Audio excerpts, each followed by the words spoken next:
In this week's video, we head out to an amazing waterfall. I take you through everything I'm thinking around composition and camera settings, as well as a few post-processing tips at the end. Stick around for another epic adventure.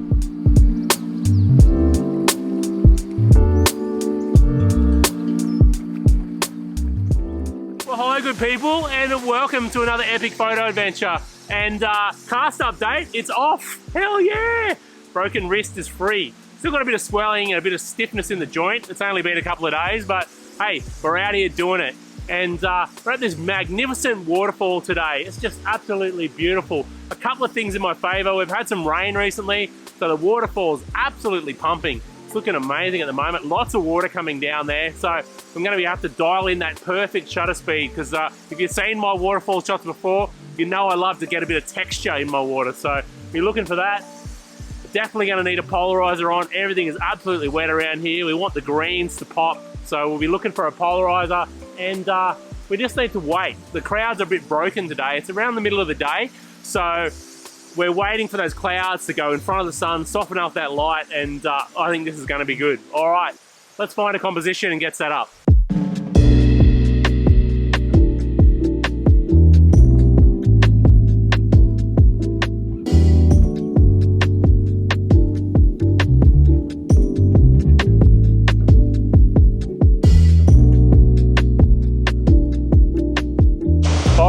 Set up here. I think I found my composition.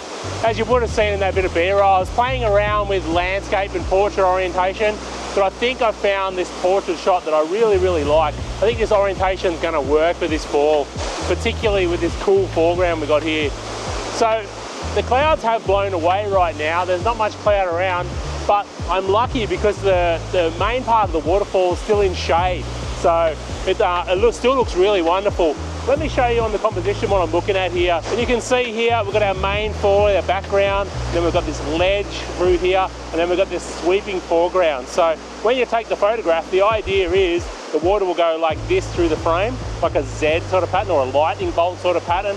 And then we've got this tree on the left-hand side here as well that's helping just add an additional element to our main subject. You know, just adding something extra. Now, there is a bit of light you can see across the top of the frame over there. It's not doing anything to the shot. And because we haven't got, there's some more clouds coming across now, we may get that light to soften out. But if we don't, I'm not too worried, because I'm probably going to crop that out, to be honest. Settings wise, F8, I'm at about 0.5 of a second, 2-second timer on, and 100 ISO. Now, I do have my polarizer on, so look at this. So that's without polarization. Watch this part of the water here. And that's, yeah, right, that part where my thumb is there. And then that's with polarization, without with. I tell you, a polarizer is a must-have tool for every landscape and nature photographer. You cannot do what this thing does in post. It has to be done in the field. So focusing, I think I'm gonna focus about 1/3 of the scene. Nothing's too close. And anyway, that foreground all around here is gonna be moving anyway. So I'm not too worried about that. So I feel like F8, 0.5, let's just take our first test shot now and see how that's looking. So let's just have a quick look at that test shot we just took, and I want to check my sharpness front to back there. Looking good. Oh yeah, loving that. Let's have a look. Everything is reasonably sharp, not too much movement in the plants back there. Always important to check your plants. Just make sure there's not too much movement in the frame. The water looks pretty good. I'm pretty happy with that first test shot. I think things are looking really good. Now I just want to play around with my shutter speed a bit. So it's just going to be a matter of, you know, speeding up my shutter speed, I think, more than anything, to get a bit more texture in a few places. I was at 1/5, so let's just try 1/3 now. And with that, I'm going to have to bump my ISO up a little bit just to compensate for that shutter speed change there. And let's try 1/3 and see what that looks like. All right. Yeah, okay, so you can see the difference. There's 1/3, there's 1/5, 1/3, 1/5. To be honest, I like what the foreground is. See that foreground there at 1/3? I'm really liking that. I love that texture there. I love that sweeping of the water. I think that's really nice. In fact, there's so much water coming over there. I think 1/3, I really like the waterfall as well. So one thing I like to do when I'm shooting these slightly longer exposure shots is make sure I take a number of shots at different shutter speeds. because you just never know which one you're going to like, and in the end you can blend different parts together. You know, so for instance, I might like half a second at the waterfall, but in the foreground I might like a fifth or a third, so I can blend those together in post. That's the beauty of being locked down on a tripod and not moving your composition, is that you can really take advantage of taking those different shutter speeds, blending those different water movements together, and come up with something that's really creative. But I'm really, really happy with that first shot. What I might do is move back over the other side of this pool here and get a few shots with the long lens.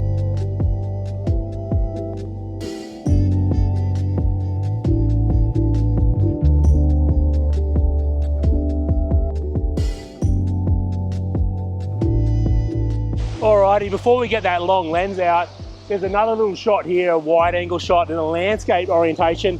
I always try and look for both if there is. If it's available, I'll try and take a landscape orientation and a portrait orientation. And you can see here on the back of the screen, f8, 1/5, and I've got really slow to the ground. That's the key to this one. This bottom pool isn't that pleasing. There's a little bit of dappled light on it. But the other thing, it's a bit brown and not that pleasing. So I don't want to include a lot of it, but I want to get low and get part of that reflection you can see there of the waterfall, which I really, really like. So look, let's take the first one. I'll just try the polarizer there. And you can see, I just want to polarize a bit of that water, just so that reflection shows up there. I think somewhere before, after, or after. Yeah, somewhere around there. I really like the polarization. So I'm just going to focus back there at a fifth, and let's 2-second timer again, f8. And let's have a look at that. ISO 400. And let me just zoom in there and have a look around. So zooming in, checking sharpness. Yeah, looks nice and sharp there. The water movement looks pretty good. Now let's check the foreground here. Moving back and forth. Yeah, I think I like that. I think that's going to be a lovely additional composition.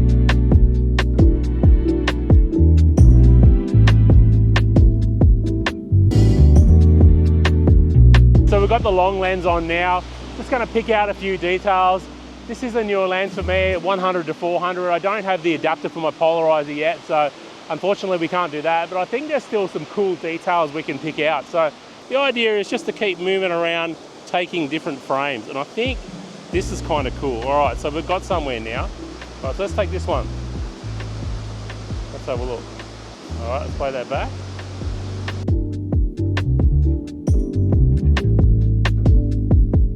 All right, good people, that's it for this location. I hope you enjoy that. We've got a couple of good shots here. I'm just gonna play around with that long lens for a little bit.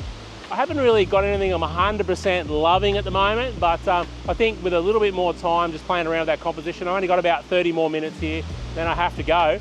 But I think a little bit more time playing around and we might come up with something a little bit nicer, and I'll show you back in post. All right, I'll see you back on the computer.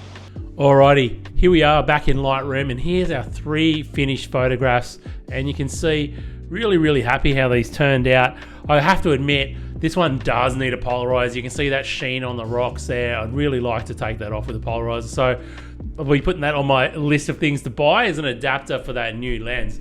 All right, so one thing I wanted to show you, for instance, I actually, you know, I said in the field that I like the portrait orientation, but I'm feeling this one. I love this landscape orientation. I really love these trees, the supporting rock, and I just love the mood of this one, and the light was really nice and soft at that time as well. You can see here's the portrait one. Yeah, look, it's okay. It's not a bad shot. A little bit more contrasty, and as I look at it now, there's always something you can tweak. Probably a little bit less contrast in there. But look, one thing I do wanted to show you is this radial filter here. You can see it's enhancing that light in that top left-hand corner. And I'll just zoom out and show you how big this thing is. It's massive. Look how big that radial filter is. So I'm going to delete that. Let me show you how to make that. And it's a really great way just to enhance light that's already there in a scene. And the reason why we use such a big radial filter, you want to zoom out, create a big radial filter, and just get the end of it sticking into the scene like this, okay? And then we're going to zoom in here. And then basically all I want to do is pump up the highlights a bit, pump up the whites a little bit there, and I'm just going to open up exposure just a touch there, a bit more yellowy tone, a bit more, just touch of magenta there, and you can see what it's done. It's just enhancing the corner of that light, maybe just a little bit hard on the exposure there, but you just want to subtly add the corner of this radial filter to areas like this, and it just increases that beautiful bit of light that's already there and just makes it gives it more dimension to the frame. So really love doing that. You love using radial filters like that, and to be honest, I'm really happy how these 3 photos turned out. I think it was a successful photo mission, and I do think this one's my favorite. Let me know in the comments below, which one do you like? Do you like this landscape orientation, or do you like the portrait orientation? Anyway, I think the landscape's my favorite, to be honest.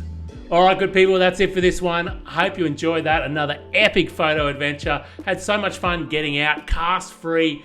Oh, so good to get that cast off after 7 weeks, even though my wrist is still sore. It's just awesome. And as always, if you're enjoying these videos, show me some love. Let me know which photo you like in the comments, 1, 2, or 3. So 1 being the portrait, 2 being the landscape, and 3 being the close-up. I think I like number 2. Just between you and me, number 2 is my favorite. All right, and as always, if you're not subscribed, please do. My goal is 5K. Remember, it's free to subscribe. It costs nothing, but it really helps support the channel and helps me grow and get the word out about what I'm doing here, sharing as much photography love with you guys as possible. And as always, remember, photography is a journey, and just take it 1 step at a time and get out there and create. And as always, I'll see you in the next one. Peace.